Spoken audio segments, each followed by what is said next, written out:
There's a country in the world where children consistently outperform nearly every other nation in memory, focus, and emotional resilience. That country is Japan, and the secret isn't genetics or luck or even the schools themselves. It starts long before a child ever steps into a classroom. It begins in the way Japanese families structure the earliest years of a child's life.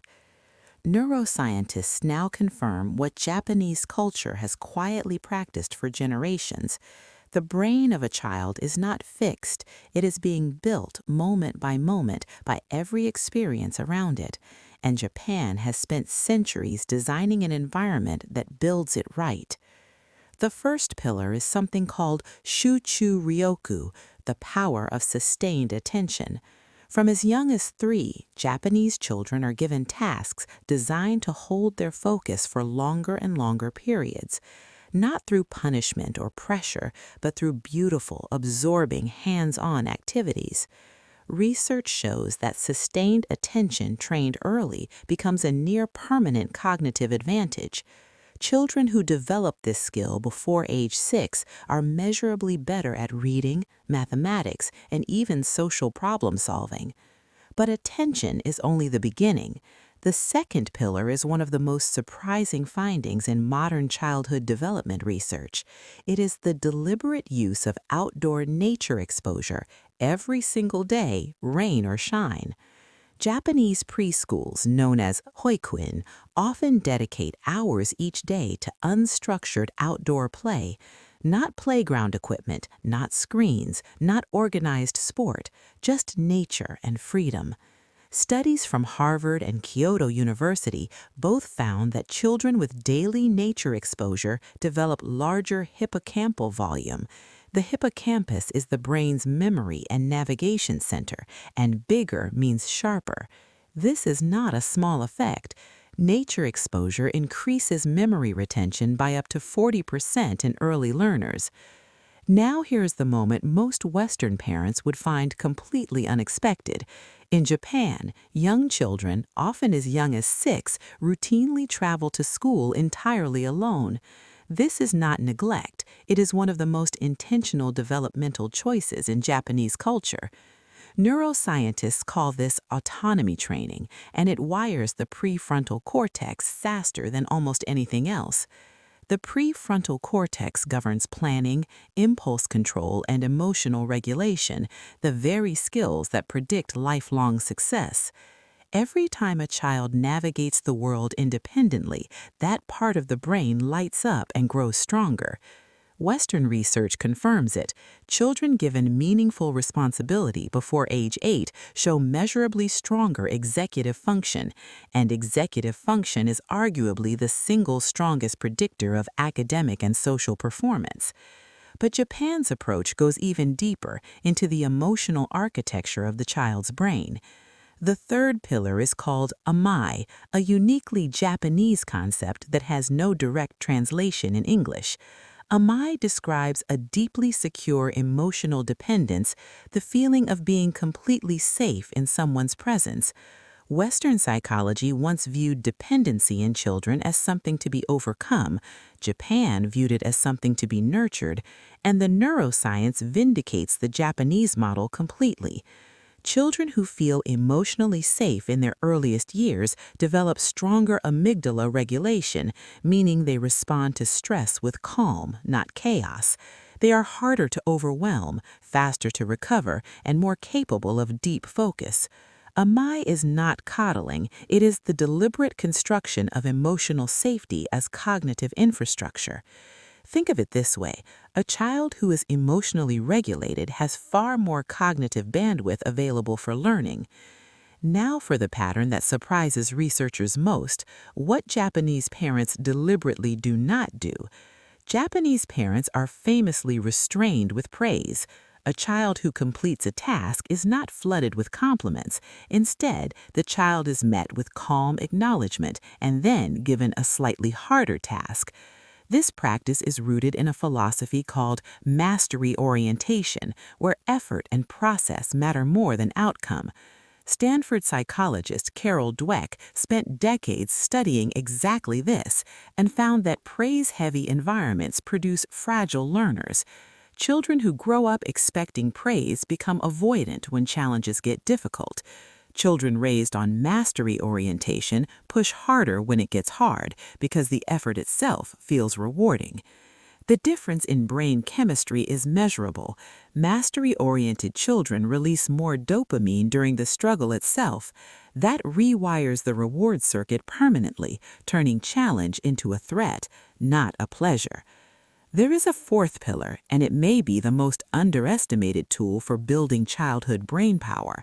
It is the ritual of shared physical activity, specifically cleaning. In Japanese schools, children clean their own classrooms, hallways, and bathrooms every single day without exception. There are no janitors assigned to clean what the children use. That responsibility belongs to the children themselves. This is not punishment. It is one of the most sophisticated brain development tools in any education system on Earth.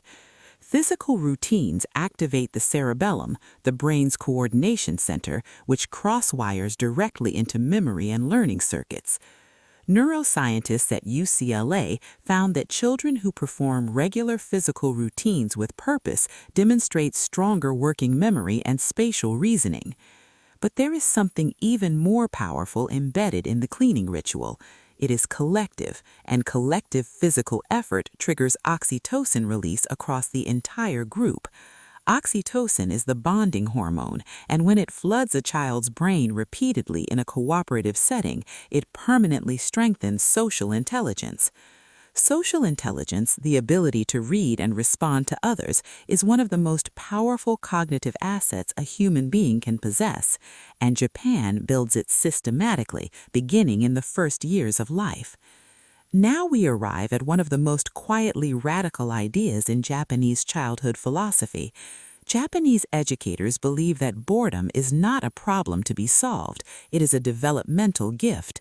In a world of infinite digital stimulation, Japan deliberately protects space for what neuroscientists call default mode network activation. The default mode network is what activates when the mind wanders, and it is the engine of creativity, self-reflection, and long-term memory consolidation. Children who are never allowed to be bored literally lose practice at generating their own mental worlds. Japanese homes and schools resist the urge to constantly fill a child's time with structured activity.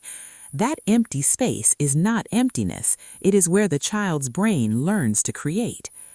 The fifth and perhaps most overlooked pillar is sleep, treated in Japan not as a convenience but as a biological sacred practice. Japanese children in early childhood have some of the most structured sleep routines in the world, consistent times, dark rooms, and very little screen exposure before sleep.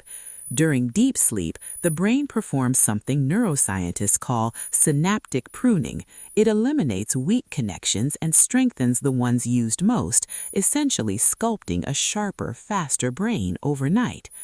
Children who lose even 1 hour of sleep per night show measurably reduced hippocampal function within 3 days. Japan takes this seriously in a way that most cultures simply do not.